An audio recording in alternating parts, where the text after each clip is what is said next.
Alright, so today, ang pag-aaralan natin ay tungkol sa personal soul winning. Everybody say soul winning. Soul winning. Personal soul winning. So ito naman ang ituturo ko sa atin ngayon. Gusto ko kayong i-encourage na magkaroon kayo ng personal na soul winning activity sa Lord. Kumbaga, ito ang trabaho natin eh. Dito tayo tinawag ng Panginoon. So gusto kong matutunan nyo ito. Kaya sa araw na ito ay panoorin nyo, pakinggan nyo. At kung kayo nagsusulat, isulat nyo ito. No? At sa mga nanonood ngayon sa video, pwede nyo itong ipasa ang link para marami pang mga tao ang makarinig ng salita ng Panginoon. Hindi ko pala naikabit yung aking microphone. Yan, okay lang. Alright? So, alright, personal soul winning. Ito yung ating text verse, Mark chapter 6, verse 7 to 13. Ayan po, babasahin ko. Then Jesus went from village to village, teaching people, and he called his 12 disciples together and began sending them out 2 by 2, giving them majority or authority to cast out evil spirits. He told them to take nothing for their journey except a walking stick, tungkod. No food, no traveler's bag, no money. Sabi noon. He allowed them to wear sandals. Sige, pwede kayo magsandalyas, tsinelas, pero wala kayong bit-bit, maliban sa tungkod. Sabi niya. But not to take a change of clothes. Wala silang bihisan. Wala silang bag, wala silang dadalhin. Hahayo sila, papakalayo-layo sila. 2 by 2. Wherever you go, he said, stay in the same house until you leave town. But if any place refuses to welcome you or listen to you, shake its dust from your feet as you leave to show that you have abandoned those people to their fate. Kung ayaw nilang maniwala, ayaw kanilang tangkilikin o ayaw nilang paniwalaan ng inyong pangangaral, ang inyong sinasabi, shake the dust of your feet. Kanyanin mo. Parang sumpa sa kanila yon. Ganon yon. So the disciples went out telling everyone they met to repent, telling everyone they met to repent of their sins and turn to God. And they cast out many demons and healed many sick people, anointing them with olive oil. Let us pray muna po. Maraming salamat ngayong araw na ito, Panginoon, dahil kami ay binigyan mo ng pagkakataon upang mag-aral ng iyong salita, makinig, at matutunan namin ang mga turo ni Jesus sa buhay namin. Sa mga tinuro niya sa mga disciples, mga tinuro niya sa mga tao nung unang panahon na mayroong refleksyon sa amin. Maraming salamat, Panginoon, Ama namin Diyos, sapagkat tinuturuan mo kami. Ikaw ang magpahayag nito sa bawat isa na nakikinig. Sa pangalan ni Jesus na iyong bugtong na anak. Amen. Amen. Muli, palakpakan natin si Lord. Gusto ko lang siyang purihin. Mapapansin nyo na yung instruction ni Jesus Christ sa 12, tinawag niya yung mga disciples, hindi ba? Pagkatapos, ngayon pinalakad niya. Alright? Merong mga ilang facts akong nakita sa pagiging disipulo. Now, disciples tayo. Ano ba ibig sabihin ng disciple? Alam niyo ba yung salitang Christian? Ang original word talaga noon, disciple. Ang biblical term, disciple. Tagasunod ang Christian. Diba? Tagasunod ni Jesus. Follower of Jesus ang ibig sabihin ng Christian. Ganon din ang ibig sabihin ng disciple. Tagasunod, follower ni Jesus. Ang nag-imbento ng salitang disciple ay si Jesus. Ang nag-imbento ng salitang Christian ay mga unbeliever. Tandaan natin yan mga hindi Kristiyano. Parang bansag nila yon sa mga disciple. Parang taguri. Parang protestante. ang tumawag ng protestante sa mga protestante ay hindi naman mga protestante, kundi yung mga hindi protestante. Yan, tinawag na kaya kayo, mga puro kayo protesta. Wala na kayong ginawa kundi magprotesta. Kaya mga protestante kayo, lahat na lang kinukontra nyo kung muna nakalagay sa Bible. Yung mga ganon, ano? Kaya nauso yung salitang protestante. Mga taong pumuprotesta sa simbahan. Ganon yon. Ganon din ang Kristiyano. Christian, pag sinabing Christian, maduming salita yun sa kanila. Pag sinabing Christian, yan ay kulto sa kanila. Tandaan natin yon? Naintindihan nyo? Hindi magandang salita ang Christian noong unang panahon. Marinig lang yung salitang Christ at Christian, dapat pinapatay ang mga taong yan. Mga taong yan binubura sa mundo. Mga taong malademonyo ang pagkatao niyan, kung ano-ano mga tinuturo. Ganon ang mentalidad ng mga tao nung unang siglo. Hindi lang siglo, mga daang taon, libon taon. Panahon ni Jesus Christ at panahon ng mga disciples. So, kumbaga, ang pagiging disipulo ay, nung unang panahon, ay ibang-iba sa ngayon. Na gusto kong matutunan natin to. Pero, balik tayo dito, ang disciple, no? Meron akong ilang facts na nakita dito. Number 1, pakibasa, ready, go. They were called to follow. They were called to follow Jesus. Tinawag sila para sumunod kay Jesus. Pangalawa, they were called to learn. To learn new things. Mga tinuro ni Jesus Christ. Bago sa kanila lahat yun. Lahat ng narinig nila, first time, bagong-bago yon. Alam niyo, pagka first time ang isang bagay, bagong-bago, hindi agad-agad nagsisink in, tapos nagre-rebuttal ka agad ang damdamin mo at isip mo. Kasi may iba kang alam eh. Mahirap yung mag-unlearn ka ng mga already learned things, unlearn mo para makargahan ng bago. Mahirap yon, no? Kaya ibang-iba ang sitwasyon natin ngayon, na namula tayo sa Christianity na maganda na, mabango na ang pangalan ng Christianity, unlike before, mabaho ang pangalan ng Christianity. Okay? So, they were called to learn. Pangatlo, they were called to serve. After you've learned, dapat mag-serve ka. And then, anong pangapat? Pakibasa, ready, go. They were called to sacrifice. They were called to sacrifice. So, sumusunod sila kay Jesus, tinuturuan sila ni Jesus, and then, binigyan sila ni Jesus ng kapangyarihan, no, na magpalayas ng demonyo, at sila ngayon ay pinahayo ni Lord, and then, anong sabi ni Lord? Wala kayong dadalhin baon, walang pagkain, walang pera, walang damit, wala kayong bihisan, hahayaw kayo kung ilang linggo kayo doon sa malayong lugar, kung saan kayo matutulog, kung may magpapatuloy sa inyo, makituloy kayo. Ganun yun. By faith, sakripisyo talaga. Nasusundan natin? Yun ang disciples. Yan ang tunay na Christianity. Alright? So, ito talaga yon. Ngayon, so kaya, ganun kahirap yung pinagawa ni Jesus Christ sa kanila. Ano? So, meron akong ituturo sa inyo na basic rule ng kaligtasan. Bilang disciple, dapat kasi nung pinahayo ni Jesus Christ sa mga disciples, anong message nila? Anong pinapangaral nila? Anong pinangaral nila? Repent. Repent. Magsisi. Tumalikod sa kasalanan, magbalik loob sa Diyos. Ayan. Yun ang message nila. Ngayon, iba na rin yung ating message ngayon. Ganon din, pero mas elaborate lang at mas Christ-centered lang.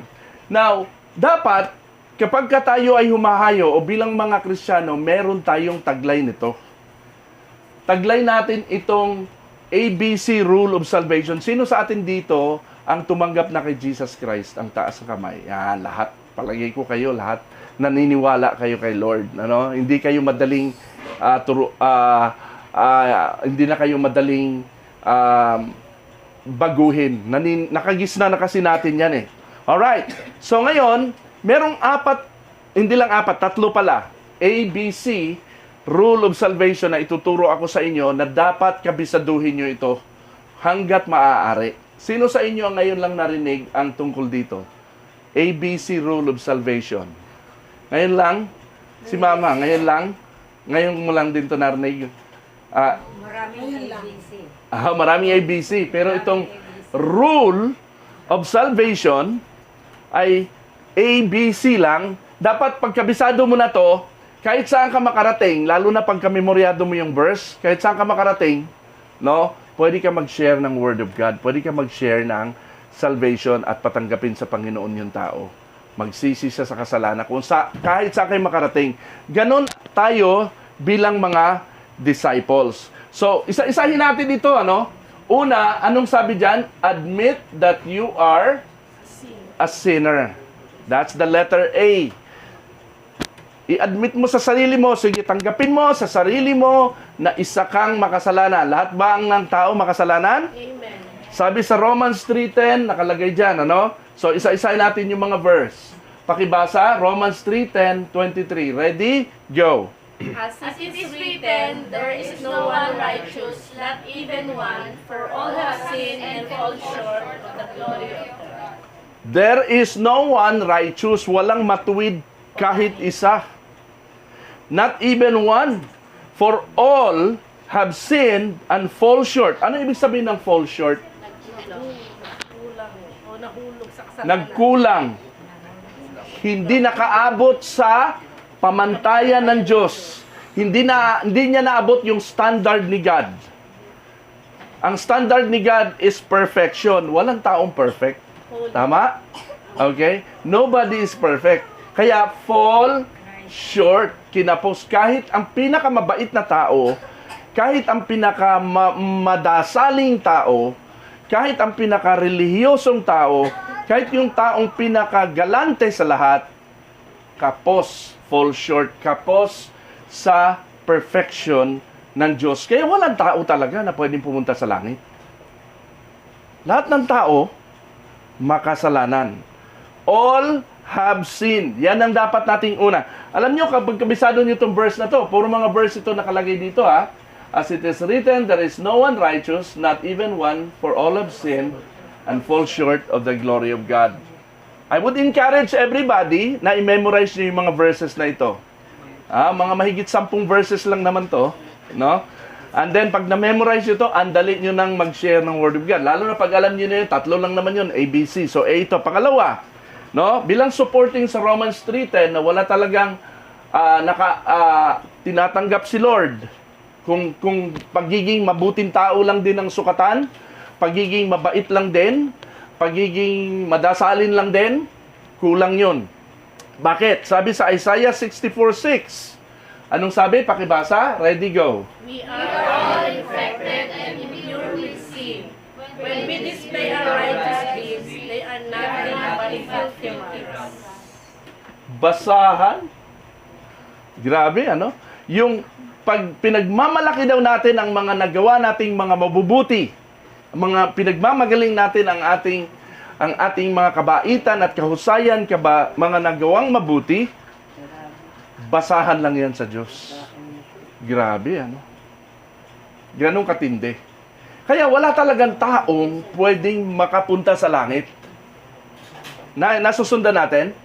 Ang tao, pinipilit na makarating sa Diyos, kaya nagpapakabuti siya, kaya nagsisimba siya, kaya nagpapakabanal siya, pero hindi pa rin.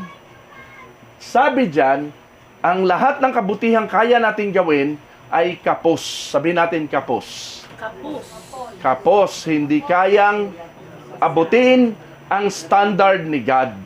Ganon yon. Bakit? Ano ngayon ang resulta? Anong resulta at kabayaran ng ating kasalanan? Romans 6:23. Pakibasa, ready, go. For the wages of sin is death. Anong ibig sabihin ng wages? Kabayaran ng kasalanan. Kabayaran. Ang literal na meaning ng wage is sahod, sweldo. Pag ikay nagtrabaho, meron kang wage, meron kang bayad, meron kang sweldo. At ang bayad sa'yo, pag nagtrabaho ka ay pera. Pero dito, ang kabayaran ng kasalanan ay kamatayan. Grabe. Now, malalim itong kamatayan. Hindi ito basta literal na kamatayan. Kasama na dyan ang physical na kamatayan, pati spiritual na kamatayan. Ang delikado sa lahat yung spiritual death. Ang physical death kasi, madali yan eh. Okay lang kung katulad sana tayo ng mga hayop o aso. Na pag ikay namatay, ano na? Tapos na. End of the story. Tapos na. Ang problema, hindi ganon ang tao. Kaya nga ang tao iniiyakan pag namatay. Ang tao, dinadasalan pa yan. Pinagdadasal pa. Sumalangit nawa ang kanyang kaluluwa. Mga gano'n. Kasi alam ng lahat na ang tao ay hindi kagaya ng hayop na pag namatay, ay tapos na. Kaya nakakalungkot yung mga taong nagpapatiwakal o nagpapakamatay, no? Dahil sa iniibig nila, dahil sa pagkabigo nila, dahil sa mga depresyon, sa kalungkutan nila sa buhay, nagpapakamatay sila para matapos na ang hirap. Ang hindi nila alam, hindi doon natatapos ang hirap. Ha? Dahil meron tayong ginawa. Alo, tingin kayo sa akin ha. Kapag meron kang ginawa, mayroon kang pananagutan sa ginawa mo. Nung tayo'y nabubuhay dito sa lupa, mula bata hanggang nang tayo'y lumaki, marami tayong ginawang kung ano-anong kapos sa pamantayan ng Diyos na pagbabayaran natin oras na humarap na tayo sa Kanya. Hello? Etong nakakatakot. Yung spiritual death. The word death, yung kamatayan, ang ibig sabihin what? Literal na meaning ng death, ano? Separation. Ang tao, pagka humiwalay ang kanyang kaluluwa sa katawan, anong mangyayari sa katawan? Patay. So, ang tao, hanggat hindi humihiwalay ang kanyang kaluluwa sa kanyang katawan, mananatiling buhay yon kahit siya ay comatose. Nasusundan natin? Maraming mga taong nasa ospital, nasa ICU, comatose, ng ilang buwan, brain dead, no? Hindi gumagana lahat.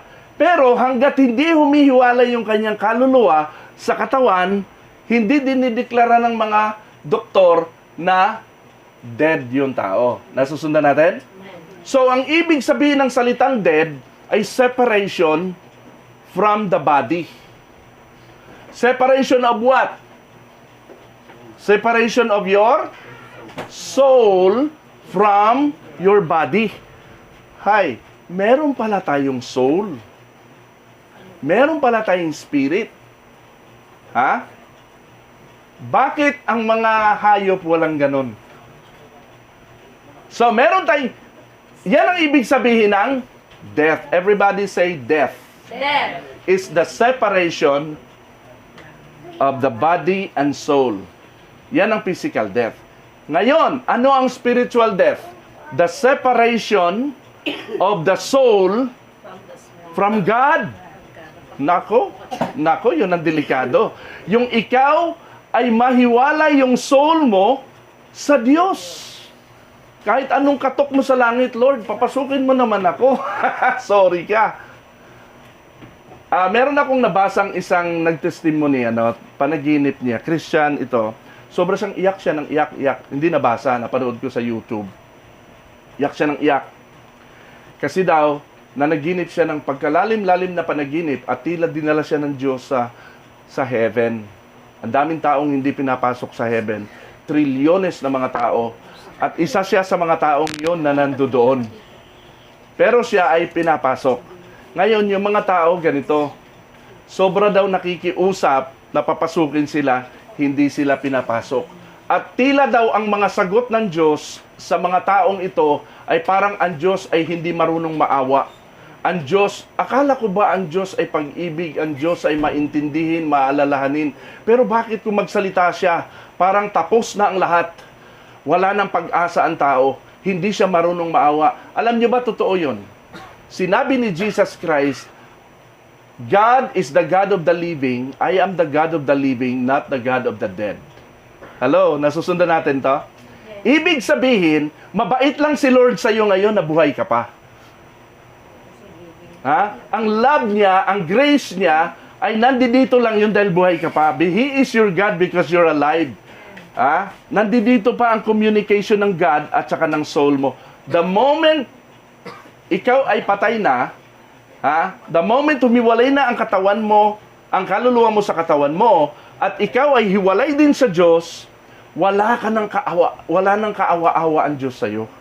Hindi na siya marunong maawa sa'yo. Alam nyo ba yon? Hopeless ang sitwasyon ng mga tao. Okay, yan ang nakakatakot. Ulitin, pakibasa ulit. For the wages of sin is death. Anong ibig sabihin ulit ng wages? Sahod. Hindi ito hindi ito bigay. Kabayaran. Oo, earning mo ito. Ito yung pinagtrabahuan mo. Oo, kapalit. Yan. Next, pakibasa. Ready? Go. But the free gift of God is eternal life through Jesus Christ our Lord. May kadugtong pala yung Romans 6:23. Oo nga, death, ang kabayaran, merong but. Ayun ang maganda rito sa Romans 6:23. But the free gift, everybody say free gift. Free gift. Kita mo? Di hopeless nga yung sitwasyon, pero meron namang libreng binibigay at ino-offer sa Lord. Alam nyo ba itong free gift na to? Kailan lang ito available? Available lang ito habang buhay ka. Nasusundan natin? Pagka hindi ka nabuhay, nako, hindi na free yun. Wala ka ng gift kasi may sweldo ka na doon, may sahod ka na, may wages ka nang tatanggapin eh. But the free gift of God is what? Eternal life through kanino? Jesus Christ.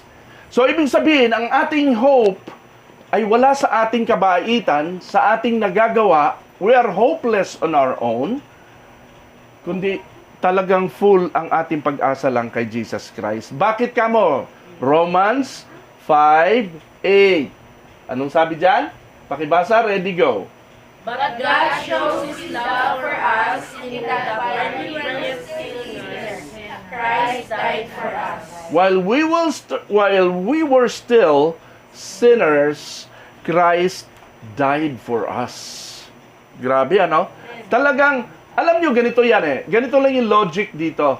Kung may pag-asa ang tao without Jesus, kung ang tao pwedeng masave na hindi kinakailangan si Jesus, kung pwedeng mabago ang kanyang sitwasyon without Jesus Christ, hindi na kailangan si Jesus Christ bumaba pa sa lupa. Tama? Hindi niya na kinakailangan magkatawang tao. Hindi niya na kailangan mag-suffer. In the first place, He is holy. Wala siyang kasalanan. In the first place, siya ang nag-create ng lahat ng ito. Siyang lumikha ng tao, siyang lumikha ng lahat ng ini-enjoy ng tao. Pagkatapos magkakatawang tao siya para lang duraan, para lang sampalin, suntukin, lagyan ng koronang tinik, ipako sa krus, para lang tuyain, etc., etc. Ba't kailangan niya mag-suffer ng ganong katinding sufferings kung hindi talaga natin kailangan ang sitwasyon na ito na ginawa ni Jesus? Nasusundan natin? Doon pa lang eh. Alam na natin na ang tao kailangan si Jesus. Romans, ano yan? 5:8. Kabisaduhin nyo itong mga kapatid, no? Kung mga maiikling verses lang to eh. Pag kinabisado nyo to, no, ang dali-dali nyo makashare ng word. Gagawa ako ng flyer na lahat ito naka-itemize para pwede kayo mag-share, susundan nyo na lang. Okay? So, ine-emphasize ko lang yung thought ng mga verse. Punta tayo sa pangalawa. Ano yung pangalawa? Believe. Everybody say believe. Believe In Jesus Christ. Ano yung una? Admit that you're a sinner.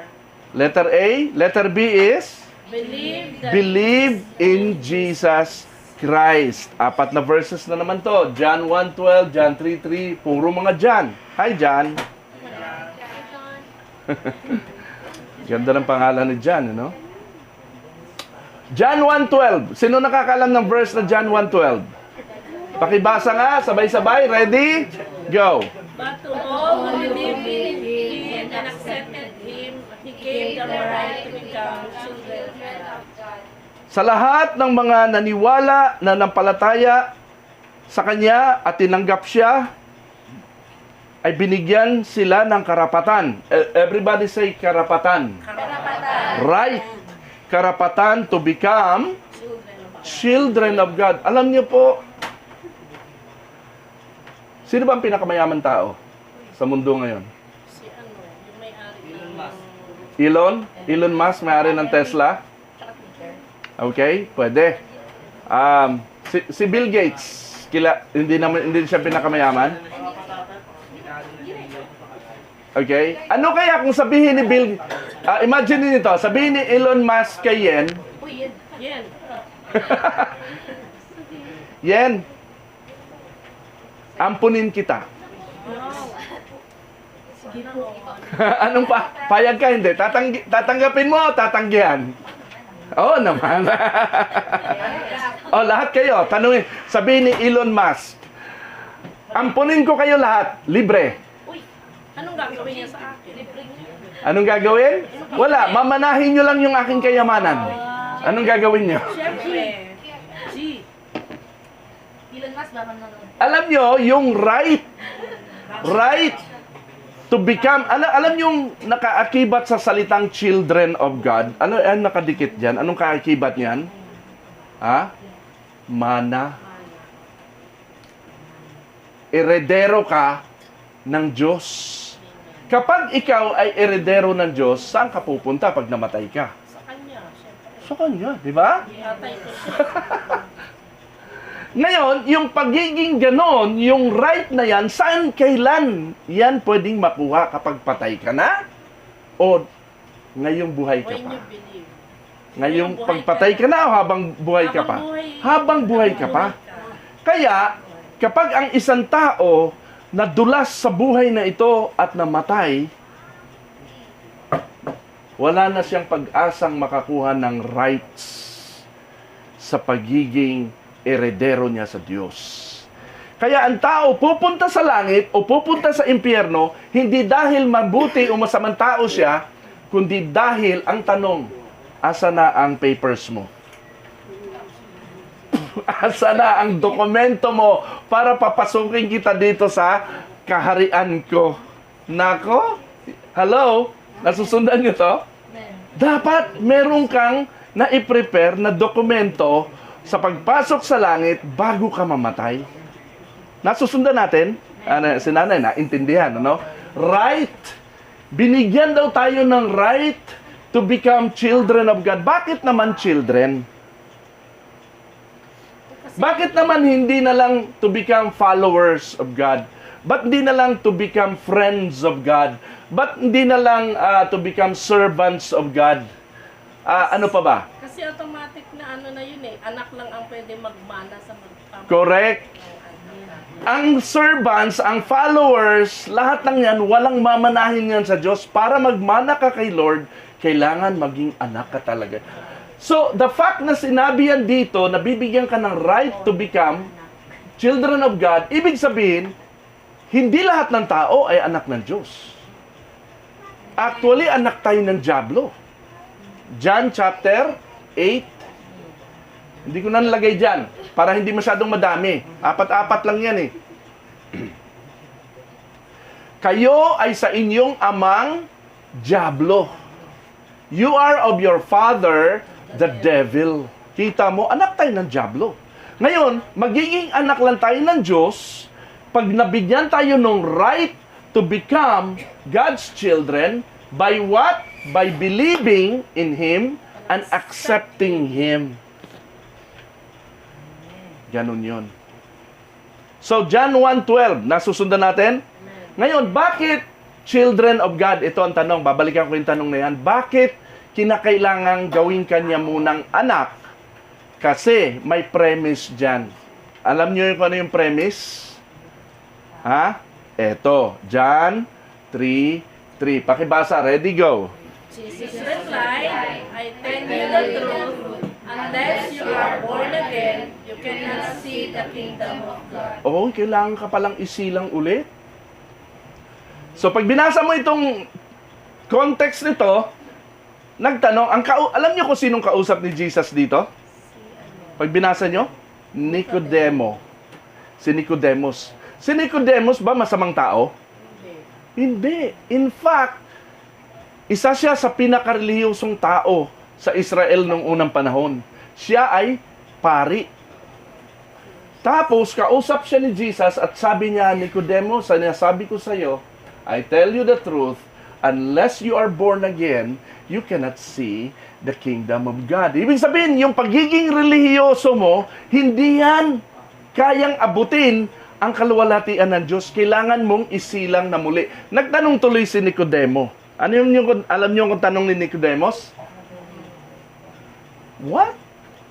Sabi niya, how can a man be born again when he is old already? Sabi niya, no? Paano siya papasok pa ba siya sa sinapupunan ng kanyang nanay para ipanganak na muli? Tanong na walang tanong na hindi, parang hindi nag-aral, ano? Philosophy. Ibig sabihin, ganun ka, empty ang knowledge nila sa katotohanan. So ngayon, sinagot ni Jesus Christ, iba ang kapanganakang physical, iba ang kapanganakang spiritual. So, you must be born again. Sabihin mo sa iyong katabi, you must be born again. Pansinin niyo yung salitang word, must. You must be born again.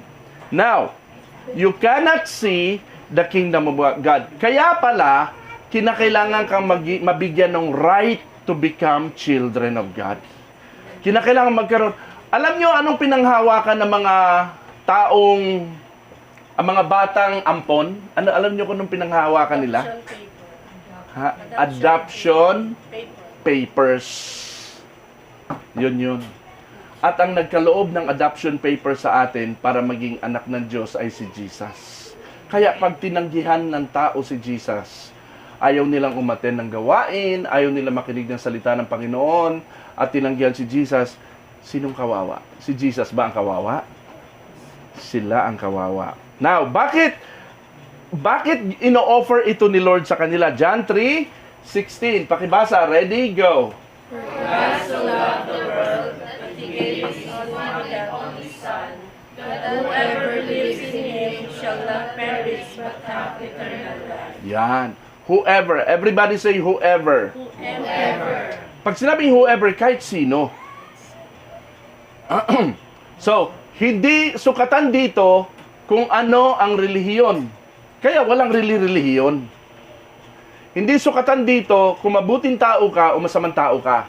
Pagdating sa usapin kay Jesus Christ, hindi na usapin ang sin, hindi na usapin ang religion, hindi na usapin. Ang pinag-uusapan lang dito, do you believe? Isa ka ba doon sa whoever? Taas ang kamay ng lahat ng mga kabilang sa mga whoever. Yan. Whoever believes in Him shall not perish. Anong sabi? But have eternal life. Sinong gusto magkaroon ng eternal life? Alam kong wala kayong ka-idea kung anong ibig sabihin talaga ng eternal life. Alam niyo kung bakit? Kung naintindihan niyo lang kung gaano ka tindi, gaano kaganda itong eternal life, alam niyo po, sasabog ang luha niyo sa sobrang galak. Iiyak kayo. You cannot handle the beauty of God's eternity and God's eternal life that has been given to everyone who believes. Ganun yun. Alam niyo tayo dito, yung mga may kaya, madugtungan lang yung buhay, madugtungan lang na Lord. Maski 6 na buwan lang, maski 1 milyon gagastusin ko, madugtungan lang ang buhay ng mahal ko. Ng mga ganon, di ba? Pag mahal mo at may pera ka, Dok, gawin mo lahat. Hindi problema ang pera. No? Madugtungan lang yung buhay, mapahaba lang. Ng buwan, matalang ito, eternal life, ibibigay ng libre, tatanggihan mo. Hello? Amen. Kita mo yung taong tatanggi kay Jesus Christ. Napaka-nonsense noon. Ha? Napaka-stupido. Sabihin natin yung salita, no? That's the appropriate term sa mga taong tumatanggi kay Jesus Christ. What a blessing ang binibigay ni Jesus, tatanggihan mo? Anong umiikot sa utak mo? Ba't mo tatanggihan ang blessing na gano'ng kaganda? Eternity, ino-offer kapalit ng iyong eternal death sa eternal life, tatanggihan mo? Ito lang yung pagkakataon mo. Nasusundan natin. Hello? Alright. Next. Yes, maniwala lang. Mahirap bang maniwala? Mahirap kung hindi maniwala. Pag hindi maintindihan ko, Walang maniwala, hindi maniwala. Oo. Hindi pre-distant. Alright, pakibasa ulit. Verse 18 naman ito. Verse 18. Ready? Go. whoever believes in him is not condemned, but whoever does not believe stands condemned already, because he has not believed in the name of God's one and only Son. Grabe, oh.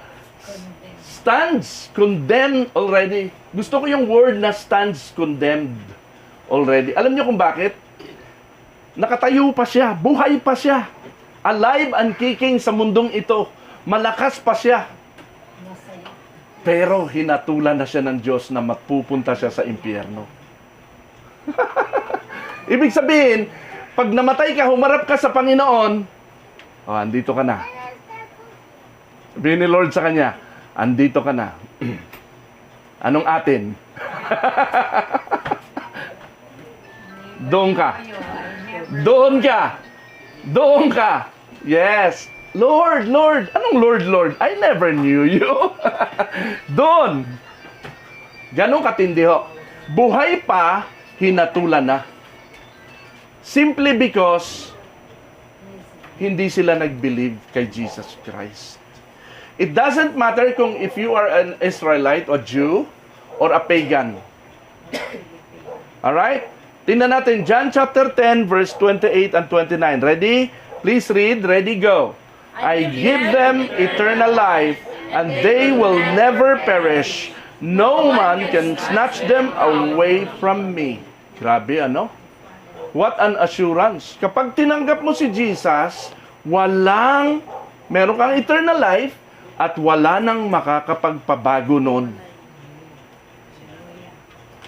Lahat ba tayo dito, kaisa ko sa paniniwala na hindi na mababago ang pagiging anak mo ng Diyos?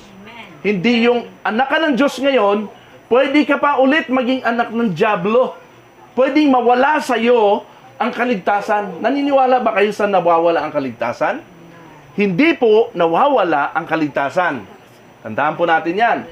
Ha? Ang kaligtasan ay permanente. The moment na tinanggap mo si Jesus Christ, hindi ka na pwedeng agawin sa kamay ni Jesus. Siya mismo ang nagsabi noon. It's an assurance. Hello? Amen. Everybody say, never. Never. They will never perish. Ganda noon. This is one of the most beautiful verses in the Bible. Verse 29, pakibasa. Ready? Go. For my Father has given them to me, and He is more powerful than anyone else. No one can snatch them from my Father's hand. Wow. Hello?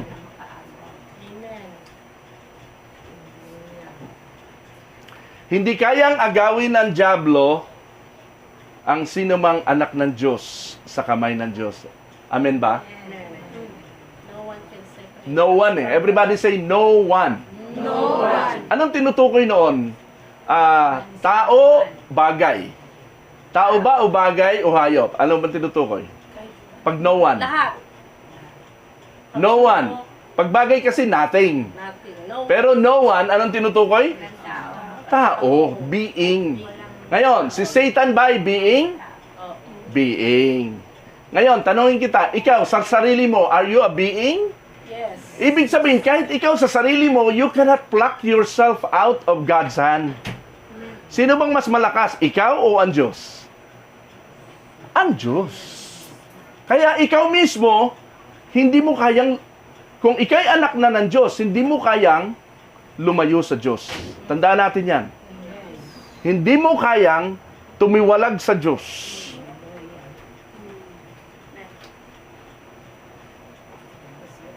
Alright, punta tayo sa pangatlo. Ano yung pangatlo? Call on the Lord. Ano ulit yung una? Admit that you're a sinner. B. Believe in Jesus Christ. C. Call on the Lord. O, ganun lang. Tumawag ka sa Panginoon para masave ka. Yan ang pangatlong rule. Romans 10:13. Sabi diyan, for everyone, ready, go. For everyone who calls on the name of the Lord will be saved. Oh. Hindi sinabing might be saved or may be saved. Hindi sinabi. Anong sinabi diyan? Will, everybody say, will be saved. Sigurado. Tatawag ka sa Panginoon. Pag tumawag ka sa Panginoon, may boses o pabulong? May boses yun. Tawag eh. Meron man tawag. Di ba ako narinig? May tawag ba ganon? Ang tawag, malakas ang boses. So, kumbaga, kung ikaw ay tatawag sa Panginoon, tumawag ka talaga sa Panginoon na hindi ka nahihiya. Hindi mo siya kinahihiya sa mga tao. Huwag mong ikahiya si Lord. Amen po ba? Alright, everyone, ibig sabihin, kahit sino. 1 John 1:9, anong sabi? Ready? Please read. Everybody go. But if we confess our sins to Him, He is faithful and just to forgive us our sins and to cleanse us from all unrighteousness. Yan. If we confess our sins, pag ikukumpisal natin na tayo'y makasalanan, ang ating makasalanan, faithful si God na patatawarin tayo at lilinisin tayo. Alam nyo si Lord, hindi lang basta patatawarin. Kapag nagkasala ka sa akin, o ako nagkasala sa iyo, pwede tayong magpatawaran. Tama ba? Yes. Nanay Telma? Nanay Lourdes? Patawad, madali na yun. Patawad naman.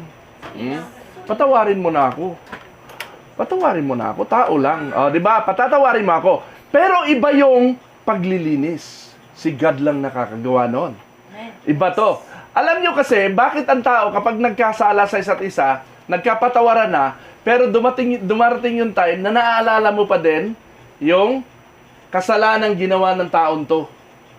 Kilala ko yung taong yan. Mag-ingat-ingat ka dyan. No? Hindi pa rin makaget over. No? Ibig sabihin, kasi nandyan pa rin ang kasalanan ginawa niya, hindi pa na lilinis, hindi pa nabubura. Si God, hindi ganun.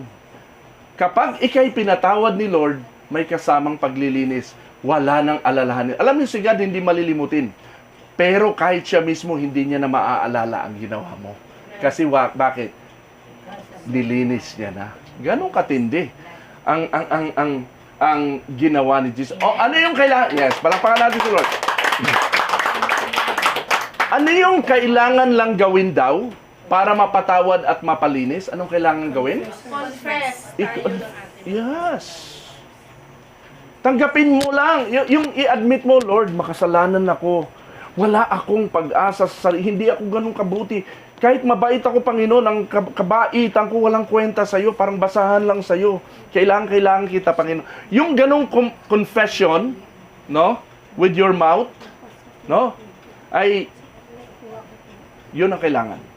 At anong sabi dito sa last two sentences? All what? All wickedness. Lahat ng kasamaan. Okay? Next. Anong sabi sa Acts 3:19? Ready? Go. Now repent for your sins and turn to God, so that your sins may be wiped out. Eto na. Kanina, confess. Ngayon, repent. Ano bang kaibahan ng confess sa repent? Saan nagkaiba ito? Sinasabi mo lang. Ang confession, tama, sinabi mo. Pero Ang repent ay ano? ano, talaga... Pagsisisi ay ano? Action. Ang confession, verbalization. Ang repentance ay action. Ang sabi diyan, turn to God. Tatalikod ka sa kasalanan so that you can turn to God. If you don't turn away from sins, you cannot turn to God. The only way para ka maka-turn to God ay magkaroon ka ng 180 degrees turn around. Si Lord na ang harapin mo at nakatalikod ka na sa kasalanan at susunod ka na sa Kanya. You will follow Him. Nasusundan natin. Okay? So, yan ang repentance. Okay? At sa pamamagitan noon, anong sabi? God will wipe away your sins. Ganon katindi yun. Lilinisin ka niya talaga. Ngayon, pag ikaw, taas nga ang kamay dito ng lahat ng mga tumanggap na kay Jesus Christ, lahat ng nananampalataya. Nananampalataya kayo. Naniniwala ba kayo na nilinis na kayo sa kasalanan? Nilinis na kayo ng Diyos sa inyong kasalanan? Bakit minsan sinasabi pa rin natin, naririnig ko sinasabi pa rin natin, Panginoon, makasalanan ako. Hindi na tayo makasalanan. Hello, hindi na tayo makasalanan. Sa tingin ko sa sarili ko, sa tingin ng kapwa ko sa akin, makasalanan ako. Pero iba ang tingin ng Diyos sa akin. Amen. Amen? Iba ang tingin ng Diyos sa iyo. Hindi ka na makasalanan. Hindi katulad dati, nakapos ka sa kaluwalhatian ng Diyos. Ngayon, abot mo na ang kaluwalhatian ng Diyos, hindi because of you, but because of Jesus. Who is in you? You are now perfect because of Christ. Ang perfection natin ay hindi sa sarili natin, kundi dahil kay Jesus Christ. Ang naghugas ng kasalanan, naglinis sa atin, hindi yung ating ginawa, kundi yung dugo ni Jesus Christ na nabuhos sa krus ng Kalbaryo. Yun ang pinanghugas sa ating mga kasalanan. Alright? Klaro ba? Klaro ito? Yes. So, tapos na tayo. Nakuha na natin. So, ilang verses lang naman yan, di ba? Now, ano nga ulit yung tatlo? Admit, that you are a sinner. be, Believe in Jesus Christ. see. Call on the Lord. Saved ka na. At this point, you are already saved. Congratulations, you're saved. Welcome to the family of God. Amen? Alright. So, at ito po ang akin. Ito ang akin.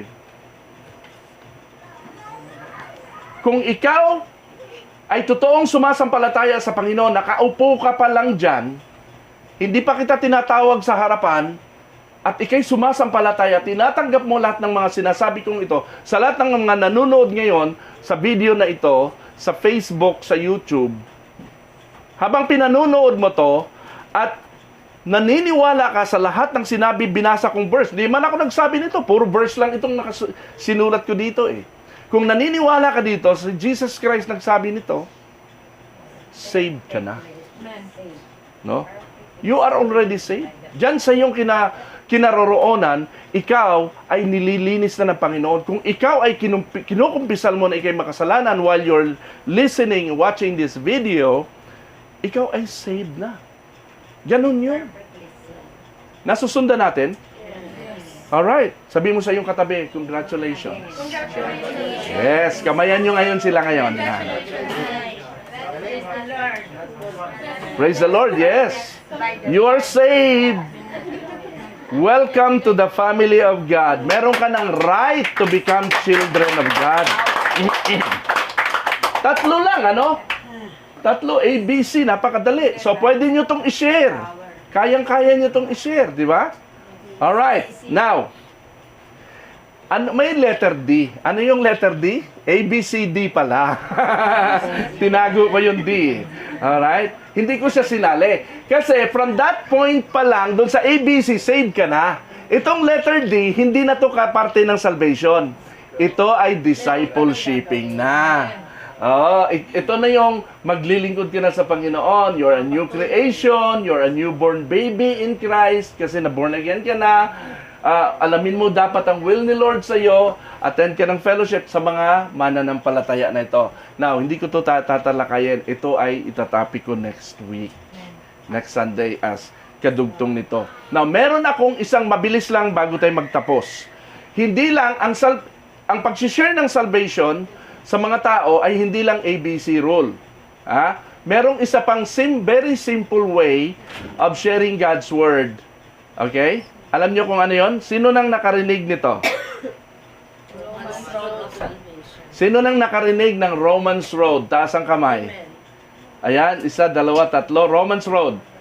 Lahat ng hindi nakarinig ng tungkol sa Romans Road, taas ang kamay. Ayan, madami. Okay. Bakit Romans Road? Kasi lahat ng verses, ilan yan? 7 lang. Roman. Lahat ng verses galing sa Romans, sunod-sunod. Isa-isahin natin, admit that you're a sinner, your penalty is death, Christ died for you. Isa-isahin ko kung pwede nyo itong kabisaduhin, mas maganda, pwede kayong mag-share ng salvation bago nyo patanggapin sa Panginoon by just the book of Romans. Kaya tinawag na Romans Road. Daan siya papunta sa salvation. Okay? Ready, go. Pakibasa. Romans 3:10 to 23. Ready, go. As it is written, there is no one righteous, not even one. For all have sinned and fall short of the glory of God. Yan. 2 verses na kagad yan. 10 and 23. No? No one righteous. All have sinned. Okay? So, next. Pag sinier mo na yan, Romans 5:8, everybody reads. Go. But God shows His love for us in that we are still sinners. Christ died for us. Ayan, diniscuss ko na rin yan kanina. Pero sa Book of Romans, kanina maraming verses A, B, C kasi yon. Ito, sa Book of Romans lang tayo. And then, Romans 6:23, for the wages of sin is death, but the free gift of God is eternal life through Christ Jesus our Lord. Okay. So, ngayon, lahat ng taong nagkasala ay kapahamakan ang pupuntahan. Pero, dahil kay Jesus Christ, nagkaroon tayo ng eternal life. Okay. Now, ngayon, pag ikaw ay meron ng eternal life, kasi si Jesus Christ nasa iyo na, you are already in Christ, anong kasunod? Romans 8:1. Anong sabi? Pakibasa, ready, go. There is therefore no condemnation for those who are in Christ Jesus. There is therefore now no condemnation. Hindi kinahahatulan ng Diyos. For those who are in Christ Jesus. Everybody say the word therefore. Therefore, Kailan ba, tuwing naririnig nyo ang therefore, kailan ito sinasabi at anong ibig sabihin ng therefore? Conclusion. Ibig sabihin, tapos na ang usapan pagka meron ng therefore. Ibig sabihin, ito na ang conclusion ni Lord, no condemnation for those who are in Jesus. Yes. Ganun yun. Ngayon, ang tanong ko naman, paano? Paano ka magkakaroon ng no condemnation? Romans chapter 10, verse 9 to 10. Pakibasa. That if you confess with your mouth Jesus is Lord and believe in your heart that God raised Him from the dead, you will be saved. Confess with your mouth and believe in your heart. Kaya, iba yung naniniwala ka lang na hindi ka nagko-confess. Kinakailangan talaga i-confess mo, ipahayag mo. Ito yung New International Version o NIV version. Meron akong mas magandang verse na ginagamit o Bible na ginagamit dito, yung New Living Translation. Okay, babasahin ko sa inyo Anong sabi diyan? Yung confess, ang version niya, ang sabi, openly declare. Everybody say, openly declare. openly declare. Talagang hayagang. Ipinangangalandakan niya na Jesus is Lord. Kaya nga, ang mga JIL, mahilig talaga silang sumigaw, Jesus is Lord. Jesus is Lord. Amen? Okay? So, ang sabi diyan sa Living NLT version, if you openly declare that Jesus is Lord and believe in your heart that God raised Him from the dead, you will be saved. Alam niyo bakit ganito to? Kasi mayroong mga taong hindi kinahihiya nila ang paniniwala nila kay Jesus. Natatakot silang marinig, natatakot silang magpahayag, they cannot declare Jesus. No? Ito 'yon. Kailangan open ka. Okay, Romans 10:13. Anong sabi diyan? For everyone who calls on the name of the Lord will be saved. Again, pag sinabing call, merong boses. No? Open declaration. Amen ba? Amen. Hindi basta naniniwala lang. Okay? Lastly, okay, dito pa lang save ka na. Diyan. Yan na yung pinaka-last pala. No? Hindi nakasama yung Romans 12:1-2. Okay? Ano na yon? Buhay mo na yun. Oh, dito pa lang save ka na. Congratulations ka na dapat yan. Alright? Ayan pala, nakalagay pala. Congratulations, from this point on, you are already saved. Nothing more, nothing less. Hindi mo pwedeng dagdagan, hindi mo pwedeng bawasan. Ang salvation, hindi ka mukha nung ginawa ni Jesus Christ yung salvation, pero kailangan pa rin ako magpakabuting tao, magpakabait. Kasi kung hindi ako magpapakabait, no? Hindi ako masisave. Saan ka ba na-save? Sa pagpapakabait mo o sa ginawa ni Jesus? No? Ang pagpapakabuting tao at pagpapakabait, ito'y bunga na lang ng gagawin ni Jesus Christ sa pagkatao mo ngayong ikaw ay nakay Kristo na. Kaya naniniwala ako na walang Kristiyano na hindi mabait. Amen. Amen. Hello? Nga, ano, guys? Dapat yung Kristiyano ka, mabait ka na. Babait ka, di ba? Tama? Ngayon, hindi ka pa perfect, magkakamali ka pa din. Ang perfection kasi natin, hindi sa kabaitan natin. No? Kasi ang kabaitan minsan, no, nakabase din yan sa tao. Sa tingin ng isang tao, ang bait-bait nito. Pero ang tingin ng, bait ba yan? Mabait na sa'yo yan? Iba yung standard niya Kaya, wala talaga. Ang perfection natin wala sa kabaitan natin, kundi na kay Jesus Christ. Amen? So, hindi na natin pwedeng dagdagan natin salvation. Ano yung Romans 12:1-2? Ano yan? Eto naman yan. After na na-save ka na, ano daw? So then, my friends, because of God's great mercy to us, I appeal to you, offer. Everybody say offer. Offer. Offer yourselves as a living sacrifice to God. Buhay mo, ano ba ibig sabihin ng sacrifice? Alam niyo saan galing yung salitang sacrifice? Anong ibig sabihin? Ang akala kasi natin, pag sinabing sacrifice, ay ano? Pagpapakahirap. Pag sinabing sacrifice, iaalay ka sa apoy. Yung animal offering, alam niyo po yun noong unang panahon nila Moises, they sacrifice their offering, no, yung animal, ilalagay nila yun sa apoy, susunugin yun. No? Gigilitan yun, kakatayin, patitigisin yung dugo, pagkatapos iaalay, susunugin sila. I-offer mo daw ang sarili mo bilang buhay. Iaalay ka sa apoy. Kaya nagtataka ako, bakit marami pong mga preachers at mga Kristiyano yung mga preaching na ang preaching po nila ay puro, ang tawag nito? Puro prosperity. No, pag ikay naging tinanggap mo si Lord, i-bless ka ng Lord, no? Dadami ang pera mo, magkakatrabaho ka, yayaman ka, etc. Magbigay ka sa Panginoon, etc. Hindi ganoon eh. Pag sinabi kasi living sacrifice, hindi yan sa pagbibigay, kundi ikaw mismo malinis ka dapat. Oo. At ang isinasakripisyo nung unang panahon ni Moises, ino-offer nila as sacrifice, ay isang halimbawa, yung tupa o bull, ano ba ang bull sa Tagalog? Karabaw. Parang baka or what? Or sabihin natin, o tupa, ialay nila. Dapat ano yon? Walang bahid dungis, walang sakit, walang pilay, walang bali. Inalagaan kumbaga. Oo, inalagaan, pang-alay nila yon. The best. The best.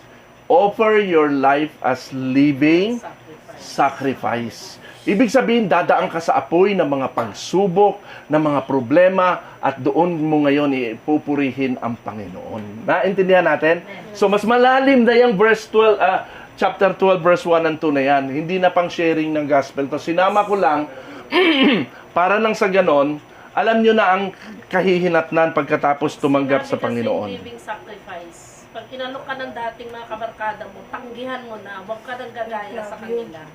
Hindi, totoo. Pag sinabi kasi living sacrifice, alam mo na yung kinalalagyan mo sa ngayon kaysa dati.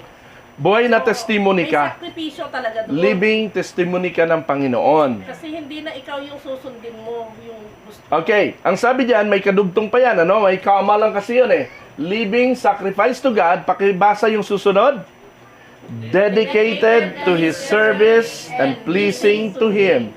This is the true worship that you should offer. Ang tunay pala na worship, hindi yung pataas-taas ng kamay. Hindi yung pakanta-kanta. Hindi yung pasimba-simba. Ang tunay pala na pagsamba, yung iyong buhay na dedicated sa Panginoon, ang iyong buhay na nakatutuwa sa Panginoon, pleasing to Him. This is your true worship. Ano pa? Papaano ka daw? Do not conform to yourselves to the standards of this world. Ayan, ang linaw. Do not conform. Everybody say, do not conform. Do not conform. Huwag ka, sa Tagalog, huwag kang kumomporme. Huwag kang umayon. Huwag kang humanay. Huwag kang sumabay. Do not conform yourselves to the standards of this world. Yan. But let God transform you. Babaguhin ka. Hayaan mo si Lord magbabago sa'yo. Let God transform you inwardly by a complete change of what? Mind. Complete change of mind. So, nandoon pala sa isip nagsisimula lahat. No? Ang metamorphosis, yung pagbabago. Dito nagsisimula. Bakit dito? Nasa pag-intindi. Sabihin mo sa yung katabi, nakakaintindi ka ba?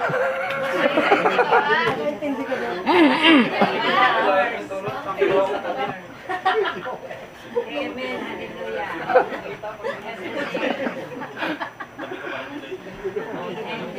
Now, listen carefully. Listen carefully. Pagkatapos mong tumanggap sa Panginoon, pagkatapos mong mag-confess, mag-believe, pagkatapos mong mag-pray, pagkatapos mong tuwa ka, oh, I'm saved, congratulations, you're saved. Ang kasunod niyan ay ano? Eto na. Chapter 12, verse 1 to 2. Offer yourselves as a Magbabago ka na. Unti-unti ka nang iiwan mo ang kamunduhan at i-dedicate mo na ang sarili mo sa Panginoon. Hindi ka na kukonforme sa takbo ng mundo. God will change you inwardly. Ang inward change pala natin magsisimula dito sa saan? Bakit dito? Bakit dito? Ha? Kasi, Ito ang magtuturo kung ano yung gagawin. kung ano yung gagawin mo. Tama? Tama? Oo. Kaya nga, merong Bible study. Kaya nga, merong fellowship. Itinuturo natin ito dito para matuto ang utak na to, para pagka natuto ka, i-apply mo sa sarili mo, doon lalabas ang pagbabago. Nasusundan natin? Kaya yung mga bagong nakakilala sa Panginoon, hindi umatin ng church, hindi umatin ng Bible study, hindi yun unti-unting magbabago. Lalo't pag ang kasama nila, mga tropa nila, na wala lang. Nasusundan niyo ibig sabihin? Dapat ibahin mo na rin ang tropa mo. Nasusundan natin? Okay. Everybody say the word dedicate. Dedicate. Ayan o. Dedicated to His service. Pag sinabing dedicated, merong, alam niyo yung gripo doon sa kusina? Merong dalawang gripo doon sa may lababo. Yung isang gripo sa baba, yung isang gripo sa baba, anong ang pinagagamitan? Paghugas ng plato, paghugas ng kamay, ano pa? Panlagay ng tubig saan? Sa bigas, panlinis na. Lahat, ginagamit yung gripo na yon sa lababo para sa lahat. Nasusundan natin? Friend siya ng lahat. Okay?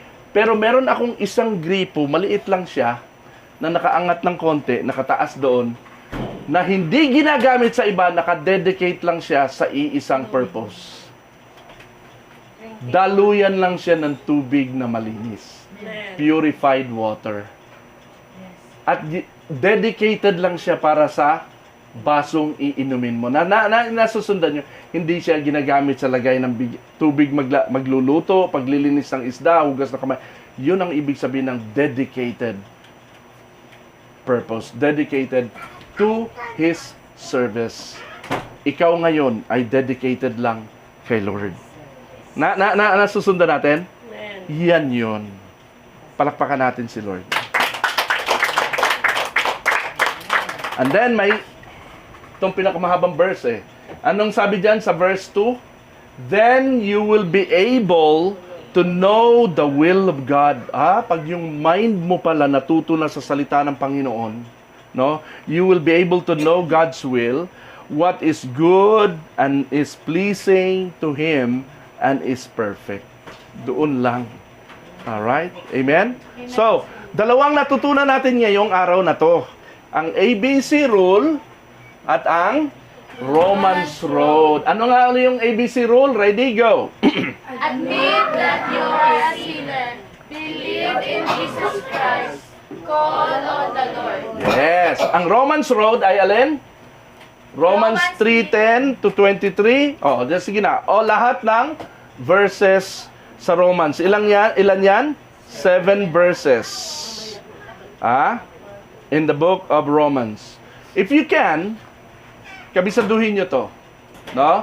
And then, kabisaduhin nyo to by heart, and then start sharing this to people. Kasama ng iyong testimony. Alright? Maraming salamat sa lahat. Thanks for joining. Salamat sa inyong time ngayong araw na to.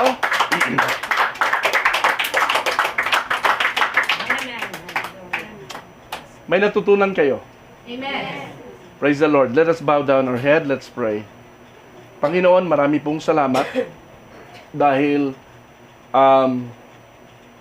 muli mong nirefresh ang aming kamalayan sa mga katotohanan ng kaligtasan ng tao. Ang daming relihiyon sa buong daigdig, Lord. Ang Christianity alone, ang daming iba't ibang samot-saring sekta, denominasyon, relihiyon. Iba-iba, may Katoliko, may Protestante, may Sabadista, may Iglesia.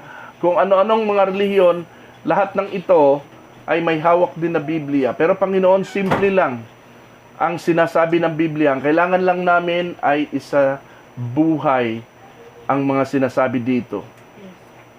Lord, dalangin namin sa iyo, lahat na naabot ng mensaheng ito, Panginoon, lahat ng nakarinig na to, ay magkaroon po sila ng malalim na pagkilala sa iyo at i-dedicate nila ang kanilang buhay sa iyo. Sa mga nandito, Panginoon, sa kongregasyon na ito, Lord, aking dalangin, si Arnel, si Nanay Lourdes, hindi lang sila, Panginoon, pati mga kasama nila sa bahay, mga kapamilya nila at kaibigan. Hindi lang kami, Panginoon, mga kamag-anak namin, kundi mga kaibigan din namin, Lord. Dalangin namin, Panginoon, na ang mensaheng ito ay makarating din sa kanila. Maraming salamat, dakilang Diyos, sa kabutihan mo sa amin, sapagkat kami, Lord, ay pinili mo of so many millions of people, pinili mo na kami ay makarinig at makakilala sa iyo. Pinupuri ka namin at tinataas sa araw na ito sa pangalan ni Jesus. Amen. Amen. Amen. Praise the Lord. Palakpakan natin si Lord.